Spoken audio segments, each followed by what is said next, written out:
Y'all see them birds out there? Them boys come up on the big time. Let's go, boy.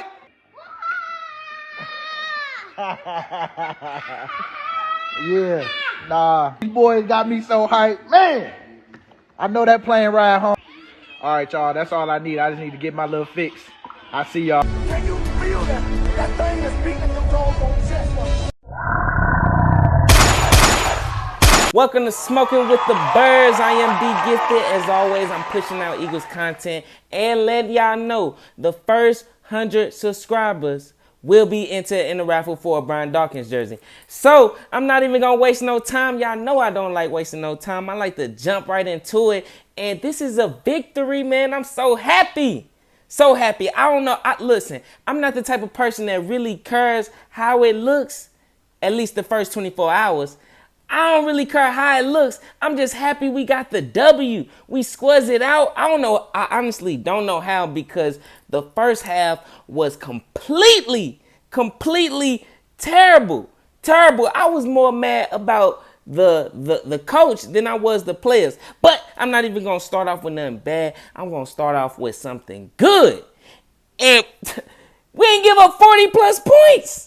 We ain't give up 40 plus points. That by far automatically is better than what we've been doing for the past 2 weeks. Automatically. Listen, I didn't know what to expect from our defensive coordinator, Jonathan Gannon. You know, I was going to say, look, if he can't show any type of improvement, any type of differences going into in this game, then we have a problem. But, hey, somebody must have got in his ear. Either Fletcher Cox, because we know he shows signs of frustration, or Darius Slay.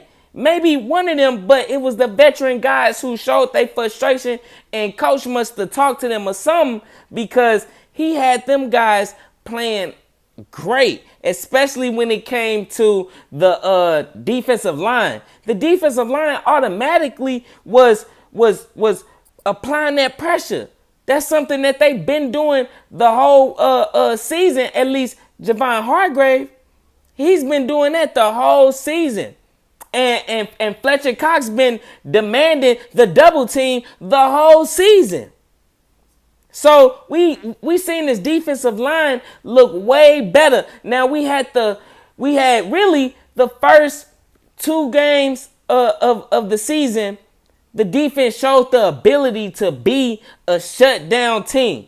I remember in the 49ers game, for a long time, we didn't allow a first down for damn near the whole first half. That was amazing. So for this game to kind of resemble what we did in the first 2 games showed me that Jonathan Gannon is not naive. He does know how to adjust, and he did that. I don't know if I was the only one that seen that the defensive line had a lot of different stunts. Guys was going around each other's and getting that pressure that they've been looking for the whole season. It was a complete complimentary football game when it came to the defensive side of the ball. If there was a bright side in this game, it was all on the defensive side of the ball. Well, I wouldn't say all of it, because it was some bright sides on the offense, but it was beautiful. It was beautiful. It was like watching Javon Hargrave. He was getting that pressure in the beginning of the game. He got a sack on the day. He was getting that pressure so much so that they thought that they was just going to adjust. They thought they was just going to adjust and move the line over, and that was that. No. See, y'all was shifting to the right for a reason. Fletcher Cox was over there. So y'all shifted over, thought that Fletcher Cox was beat up and old or something. Soon as he got that one-on-one coverage, Fletcher Cox get that 1 sack. His first sack of the season. So you know it's always good for the boss to get his. When a boss get his, then you know everybody gotta eat. I read a stat today that said Fletcher Cox surpassed Hugh Douglas for the 4th most sacks by a Philadelphia player since 1982. Beautiful. Fletcher Cox is still that guy, still that beast that demands the double team. I know a lot of people, including me, had my doubts on whether he was giving that effort. But he's giving that effort. I see it. I see it. I see it. Listen, the minute they shifted the line away from him, he took advantage. That's that dog. That's that dog, man. That was beautiful. That was beautiful. So the defensive line was definitely a bright spot up on this defense. And another bright spot was obviously our passing defense. Our passing defense that's ranked 7th. A passing defense that's ranked 7th showed why they top 10. You got Darius Slay in there? 2 picks? He told everybody, look, he had to remind people. They started playing with this man's name. They started playing with his name. You know, so he hopped on Twitter. He told them, he say, what'd he say? He say, hey, it's only been 2 players that ever scored, made 100 yards on me. It's only 2 players that ever got 100 yards on him. And he showed up and put his money where his mouth was, for sure. With 2 picks, he said, shh, be quiet. Be quiet. Please, for all them people that was talking, be quiet. And then on the opposite side of him, Nelson got him 1 too. Nelson got him 1 too. It was a complete complimentary defense. I loved it. And I can't forget Avonte Maddox' effort. If it's one thing Avonte Maddox always showed, it was his effort. He has that dog mentality, for sure. He was able to get a pass deflection. The ball hit him right there. In the tip of the ball hit him in the palm of his hand. He was there, right on time. I love the effort. I love the effort. I'm gonna try to stick with the positives before I get to the negative. Jalen Hurts. Okay, it wasn't all positive. Definitely not. But he still showed the ability. He still showed the ability to be clutch. If there's one thing that Jalen Hurts proved throughout this season, is that he is a playmaker. He is a playmaker. When he got that ball with 2 minutes left, or it's probably a little bit more than that, but the drive where they had to score, I said, man, this is the point in the game where people are going to look back at it and say the ball was in Jalen Hurts' hands and they didn't score. So I'm very glad that he was able to punch it in, because like I've been saying the whole season, he's been a playmaker. The guy I know before the game, he averaged 291 yards a game. Before the game, he had about 7 touchdown passes. He ain't had none in this game, but he had rushing touchdown. He really should have more than 7 touchdowns. He had 3 of them taken away. Jalen Hurts proved that you get him the ball with clutch, he can get the ball in the end zone. He's a playmaker. He's a playmaker for sure. He had only 198 yards in this game, but hey, he was effective. A dual threat. He ran the ball 9 times for 30 yards. You know Jalen Hurts gonna get his. You know he gonna get his. And he did exactly that. Got his when he needed to be. For sure. Another bright spot for us. His reliable weapon. Devontae Smith. Yes. The Heisman Trophy winner. The diamond in the rough that was just left up on the board for us to take. Oh my God. Oh my God, the separation. The separation. The route running ability. Oh my God. It's so beautiful. Man, listen. It's something that us Philadelphia Eagles Nation have been wanting for a very, very long time. Devontae Smith could easily have 100 yards a game. 100 yards a game. This game, he only had 7 receptions for 77 yards, but he caught everything that was damn near thrown to him. He was targeted 8 times and caught 7 of them. What that tell you? He catching the ball.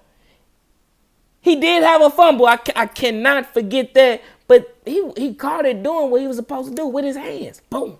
Right there. He catches so soft, he snatches it out the air. Give me those. Yes, Devontae Smith had a killer game consistently. I love it. Quez Watkins, another guy that needs to be featured more and more. Quez Watkins is doing what Jalen Reagor was supposed to be doing. Where's Jalen Reagor? Quez Watkins was targeted 3 times and caught all 3 of them. He ain't playing. He's out there going 100 miles per hour. They need to he just like D-Jack. He's just like D-Jack. Throw him the ball deep 2 or 3 times a game. He gonna come down with it at least 1 or 2 times. For sure. He is definitely a dog up on this offense, for sure. Now, the coaching. I'm glad they was able to make the adjustments.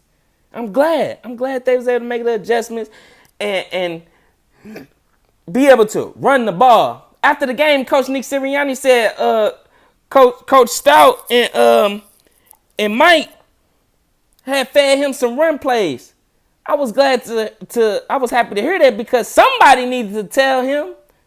Now I'm finna transition to more so some of the bad side because Nick Sirianni did not help out Jalen Hurts. He could have helped out Jalen Hurts just simply running the ball. Again, this is another week we stressing run the ball. You got Miles Sanders with 11 attempts. And for real, it ain't even 11. Because he got those doing garbage time. And yeah, he got 45 yards. He averaged 4.1 yards a carry, but 11 attempts not gonna cut it. And like I said, for real, it was less than that. But I still had a bone to pick with Miles Sanders. Miles Sanders need to make do with his carries. I mean, the guy at the end of the game, you getting fed the ball. Now, I already knew Miles Sanders was supposedly the better runner between Kenny and himself, but when you getting the ball with that time, you supposed to stay in bounds, my guy. When you playing like that, that's going to have you on the bench. For sure. That's going to have you on the bench. Every rep counts. Miles Sanders is not the coach's guy. They didn't draft him. So with that being said, he needs to turn his season around.